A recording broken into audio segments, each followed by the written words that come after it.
राधे राधे दोस्तों। आज मैं आपको लेके चल रहा हूँ बांके बिहारी मंदिर, जो कि अपने में एक विशाल मंदिर है और यहाँ की विशेषता देखते ही बनती है। यूँ तो कहते हैं कि जो एक बार बांके बिहारी मंदिर के दर्शन करने के लिए आता है, वो बार-बार बांके बिहारी के दर्शन करता है। यहाँ की महिमा उसको अपनी ओर आकर्षित करती रहती है। तो चलिए दोस्तों, आज मैं आपको लेके चल रहा हूँ बांके बिहारी मंदिर और बताऊँगा आपको वहाँ की कुछ मुख्य बातें जो आपको इससे पहले नहीं पता होंगी। तो एक बार मेरे साथ जयकारा लगाइए, बोलो राधे राधे। दोस्तों, क्या आपको पता है कि बांके बिहारी जी को बांके बिहारी क्यों कहा जाता है? चलिए मैं आपको बताता हूँ। बांके बिहारी का मतलब होता है जो 3 जगहों से टेढ़ा हो, 3 जगहों में मुड़ा हुआ उसको बांके बिहारी जी कहते हैं। और बांके बिहारी जी की अगर आप मूर्ति देखेंगे तो वो आपको थोड़ी-सी तिरछी नज़र आएगी। उसमें से सबसे पहले अगर हम बात करें तो मुख्य जो है, उनका जो मुँह है, उनका फेस है, वो थोड़ा तिरछा है। दूसरे नंबर पे उनकी कमर भी थोड़ी-सी तिरछी है। तीसरा जो है, वो उनके जो चरण हैं वो भी तिरछे हैं, यानी कि वो उनकी मुद्रा दूसरी तरफ मुड़ी हुई है। इसलिए बांके बिहारी जी को बांके बिहारी जी भी कहते हैं। बिहारी का अर्थ होता है जो उत्कृष्ट हो, भोक्ता हो, जो होनी में ही मस्त मग्न हो, उसको बिहारी कहते हैं। इसलिए इनको बांके बिहारी जी कहा जाता है। अगर आप बांके बिहारी जाएँगे तो आपको देखेंगे कि बांके बिहारी जी का जो रूप है, उसको ज़्यादा देर तक आप देख नहीं सकते हैं।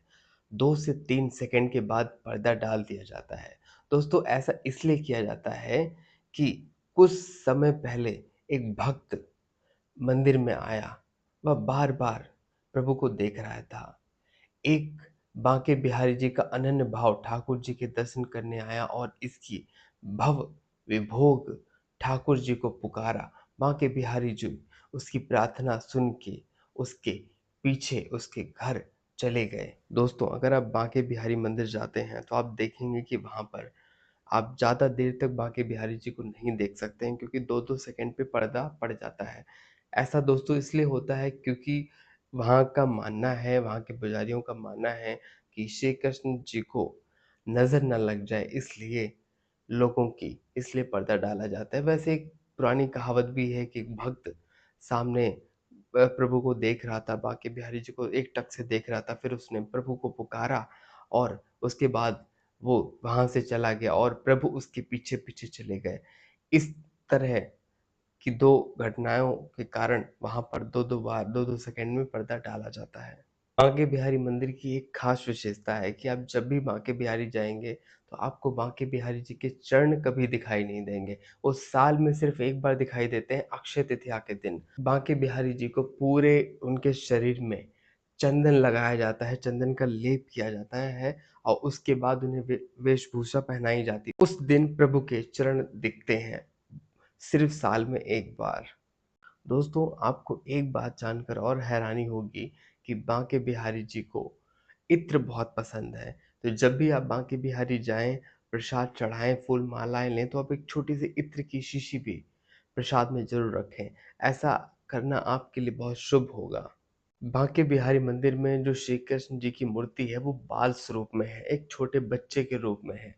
लेकिन फिर भी आप देखेंगे कि बांके बिहारी जी तिरछे, उनके पैर थोड़े-से तिरछे हैं, मुख थोड़ा तिरछा है और उनके हाथ भी थोड़े तिरछे हैं, इसलिए उनको बांके बिहारी कहते हैं और वो हमेशा खड़े रहते हैं। लेकिन वो बाल रूप में होते हुए भी खड़े रहते हैं, लेकिन साल में 1 दिन ऐसा आता है, जिस दिन वो झूले पर भी बैठते हैं। वो दिन होता है हरियाली तीज का। साल में 1 बार ऐसा दिन आता है, हमारे श्री कृष्ण जी झूले पर बैठते हैं।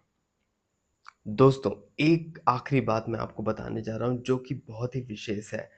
आप देखेंगे कि हर मंदिर में सुबह मंगला आरती होती है, लेकिन सिर्फ़ बांके बिहारी एक ऐसा मंदिर है जहाँ पर कभी भी आज तक बांके बिहारी जी में मंगला आरती नहीं। मंगला आरती का मतलब होता है सुबह प्रातः जो सुबह जो आरती होती है उसको मंगला आरती बोलते हैं। तो मंगला आरती कभी भी नहीं होती, ऐसा इसलिए क्योंकि बांके बिहारी जी उस मंदिर में बाल स्वरूप में हैं और बच्चे सुबह जल्दी उठ नहीं पाते हैं। वो हमेशा देर से उठते हैं, 8, 9, 10 बजे सो के उठते हैं।